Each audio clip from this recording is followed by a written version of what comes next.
Israeli-Palestinian conflict. What is the problem and why can't they seem to fix it?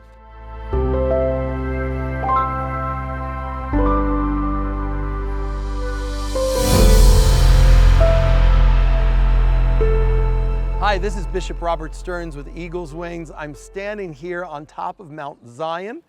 The Mount of Olives is just behind me, the old city of Jerusalem just to my right. And I want to take a moment to talk about something that we hear ceaselessly about in the media, and that is the Israeli-Palestinian conflict. This conflict that is so intractable, it just seems to go on decade after decade. And it seems that the greatest minds in the world have tried to solve this problem.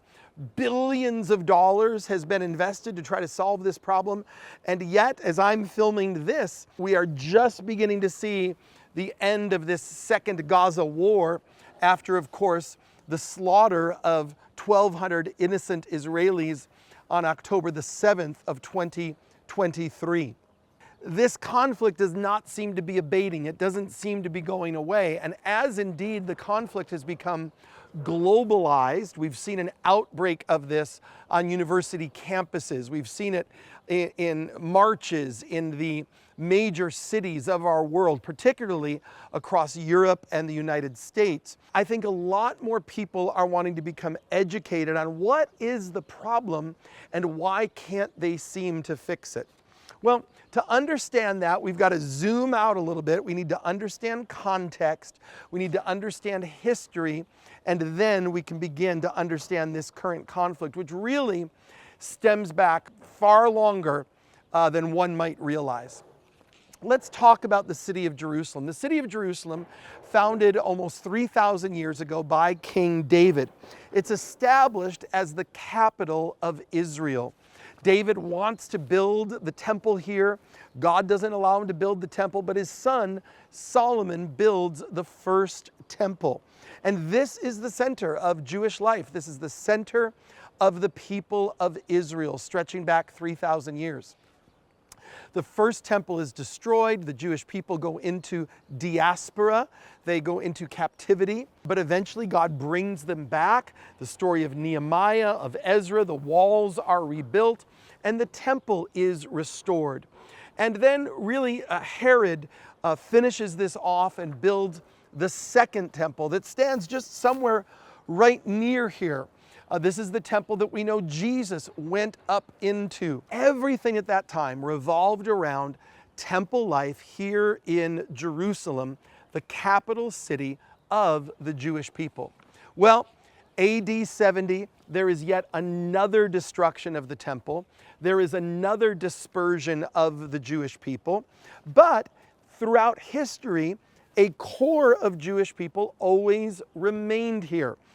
Jerusalem, Israel, was never fully empty of Jewish presence. There was always a remnant that was in the land. But for many, many years, for centuries, the Jews primarily were outside the land of Israel. During that time, now we're coming more to the modern day, and we're starting to see conflicting narratives, because during that time, there was no one here called the Palestinians. There were the Ottomans. By the way, there was the Crusader period. There was the Christian presence here in Jerusalem for a season. There was the Ottoman Empire. Back and forth, there was the Byzantine Empire. We had this area conquered, then reconquered, then fought over, etc., etc. Never during any of that time was there such a thing as a Palestinian kingdom. This was an area that was fought over because it was a central trade route between Europe and the Middle East. Now, as all of that is going on, we come now to the 1700s, the 1800s, and what do we see? After 1600, 1700 years of being dispersed, the Jewish people are not safe anywhere. 1492, they are expelled from Spain. Russia, there is pogrom after pogrom. If you don't know that word, a pogrom is a violent attack against the Jewish people. And so anywhere the Jews go, They're not accepted because they don't accept the traditions of the places they go. They live according to the Torah. They live according to their principles.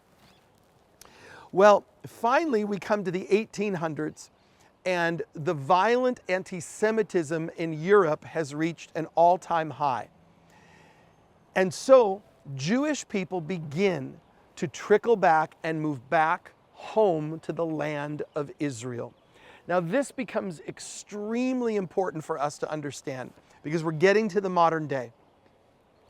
The Jewish people begin coming home to the land of Israel in the 1800s. Theodor Herzl, alongside with his Christian friend William Heckler, Pastor William Heckler, calls for the first Zionist Congress in 1897. 1897. Why am I stressing these dates? I'm going to fast forward and tell you the end of the story. This is so important.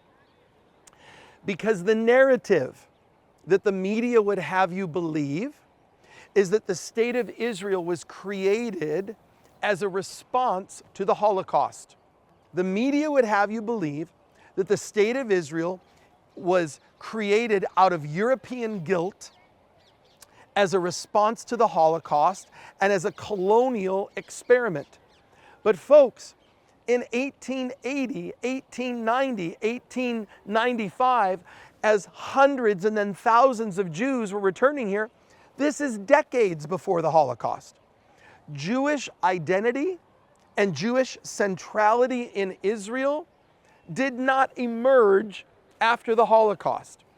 It goes back centuries and centuries to King David. And so the native people of this land, the Jewish people, began to return home. 1917, again, far before Hitler, far before the Holocaust, 1917, there is the Balfour Declaration. This was the declaration by the British government because now, again, this area had been overrun and the British were overseeing this place. Again, never in history, ever, has there been a country called Palestine. Has there been a government? It has not existed in this area. Yes, the territory was called Palestine, and the Jews who lived here were called Palestinians. It was like saying, I'm a Midwesterner. I'm a Southerner. That's the region I'm from. Jews were Palestinians, Arabs were Palestinians, Armenians were Palestinians. Anybody who lived here was a Palestinian because that was the name of the territory. It was never a separate race or a separate government. Fast forwarding, Yasser Arafat, the head of the PLO, was born in Egypt. He was born in Egypt. He wasn't even born here. That's a whole other video to get into. And so 1917, more and more Jewish people begin to return home to the land of Israel. Join me for part 2 of this as we come now to the modern day and we understand the truth behind the lies of the media narrative. Folks, you can't make this stuff up. The level to which people will go to twist history. It's urgent that you get the truth. Join me in the next video. Take a moment, subscribe, like, share, and get yourself educated and educate the people around you on the truth of the history of this land. I'll see you in the next video.